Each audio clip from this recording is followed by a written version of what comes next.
नमस्कार दर्शकों, आज हम सुनाएंगे धर्मराज जी और बूढ़ी अम्मा की कहानी। एक समय की बात है, एक नगर में एक बूढ़ी अम्मा रहती थीं। वह धर्मराज जी की परम भक्त थीं। सुबह शाम सोते जागते धर्मराज जी का नाम जपती रहती थीं। वह बूढ़ी अम्मा अपने जीवन में बहुत से अच्छे कर्म किए थे। एक दिन उस बूढ़ी अम्मा की मृत्यु हो गई। मृत्यु के बाद बूढ़ी अम्मा को ले जाने स्वयं धर्मराज जी आए। धर्मराज जी को देखकर बूढ़ी अम्मा उनको प्रणाम किया और पूछा, आप मुझे स्वर्ग लेकर जाएंगे या नरक? धर्मराज जी ने कहा, आप अपने जीवन में बहुत से पुण्य कर्म किए हैं, इसलिए आपको सीधा स्वर्ग लोक ले जाएंगे। बूढ़ी अम्मा यह सुनकर बहुत खुश हो गईं। वह बोली, प्रभु, पर मेरी एक विनती है। मैं स्वर्ग और नरक दोनों के बारे में बहुत सुनी हूँ।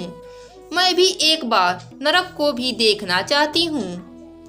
धर्मराज जी बोले, आपके कर्म अच्छे हैं, इसलिए मैं आपकी यह इच्छा पूरा करूँगा। ऐसा कहकर धर्मराज जी उस बूढ़ी अम्मा को नरक के रास्ते से होते हुए ले गए। नरक आया। नरक में उस बूढ़ी अम्मा ने देखा, लोग जोर जोर से रो रहे हैं, चिल्लाने की आवाजें आ रही है। वहाँ नरक में सभी लोग दुबले पतले बीमार दिखाई दे रहे हैं। बूढ़ी अम्मा ने एक आदमी से पूछा, आप सब लोग यहाँ ऐसी हालत में क्यों हैं? तो वह बोला, और कैसी हालत होगी हमारी? मरने के बाद जब से यहाँ आए हैं, हमें एक निवाला भी खाने को नहीं मिला। भूख से हम तड़प रहे हैं। तभी बूढ़ी अम्मा की नजर नरक में रखे एक विशाल पतीले पर पड़ी, जो करीब 100 फीट ऊंची थी। उस पतीले के ऊपर एक विशाल चम्मच लटका हुआ था। पतीले से बहुत अच्छी खुशबू आ रही थी। बूढ़ी अम्मा ने उस आदमी से पूछा, इस पतीले में क्या है? आदमी मायूस होकर बोला, यह पतीला स्वादिष्ट और खुशबूदार खीर से भरा पड़ा है। उसकी बात सुनकर बूढ़ी अम्मा चौंक गईं। बोली, स्वादिष्ट खीर तो आप लोग भर पेट खा सकते हो, खाते क्यों नहीं हो? भूख से क्यों तड़प रहे हो? तब वह आदमी बोला, कैसे खाएं? यह पतीला 100 फीट ऊंचा है और हम में से कोई भी इस पतीले के मुंह के पास नहीं पहुंच सकता। यह सुनकर बूढ़ी अम्मा को उन सब पर तरस आ गया और वह सोचने लगी, बेचारे खीर का पतीला होते हुए भी भूख से बेहाल हैं। शायद ईश्वर ने इन्हें यही सजा दी है। अब धर्मराज जी बूढ़ी अम्मा से बोले, चलो, हमें देरी हो रही है। दोनों आगे चल पड़े। कुछ दूर चलने पर आगे स्वर्ग आ गया। वहाँ पर बूढ़ी अम्मा को सबके हंसने और खिलखिलाने की आवाजें सुनाई दी। वहाँ सब लोग बहुत खुश दिखाई दे रहे थे।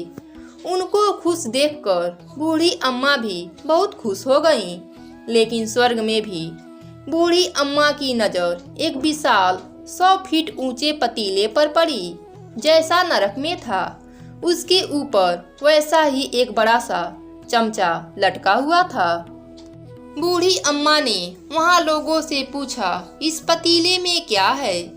स्वर्ग के लोग बोले, इसमें बहुत स्वादिष्ट खीर है। यह सुनकर बूढ़ी अम्मा हैरान रह गईं और बोली, यह पतीला तो 100 फीट ऊंचा है, आप लोग इस तक कैसे पहुँचते हैं? वह खीर खाने को कैसे मिलता है? इस पर वह व्यक्ति बोला, हम सब लोग इस पतीले से भर पेट खीर खाते हैं। बूढ़ी अम्मा बोली, वह कैसे? पतीला तो बहुत ऊंचा है। तब उस व्यक्ति ने कहा, पतीला ऊंचा है तो क्या हुआ? यहाँ इतने सारे पेड़ हैं, हम लोग मिलकर इन पेड़ों से लकड़ियाँ इकट्ठा करी, उनको काटा और एक विशाल सीढ़ी का निर्माण किया।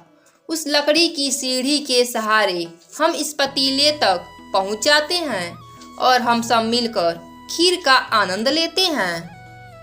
यह सुनकर बूढ़ी अम्मा धर्मराज जी के ओर देखने लगी।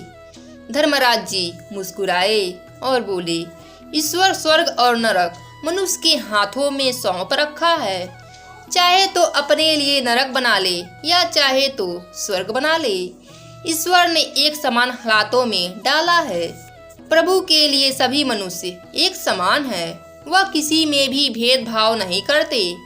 वहाँ नरक में भी पेड़ पौधे मौजूद हैं, परंतु वह लोग खुद आलसी हैं। उन्हें खीर हाथ में चाहिए। वह कोई कर्म नहीं करना चाहते हैं, कोई मेहनत नहीं करना चाहते, इसलिए भूख से बेहाल हैं। यही ईश्वर की बनाई गई इस दुनिया का नियम है। जो कर्म करेगा, मेहनत करेगा, उसी को मीठा फल खाने को मिलेगा। यदि मनुष्य स्वर्ग की इच्छा त्याग दे, नरक का भय अपने दिल से निकाल दे और अपना अच्छा कर्म करता चले तो ईश्वर सदैव उसकी रक्षा करेंगे और उसे मीठा फल देंगे।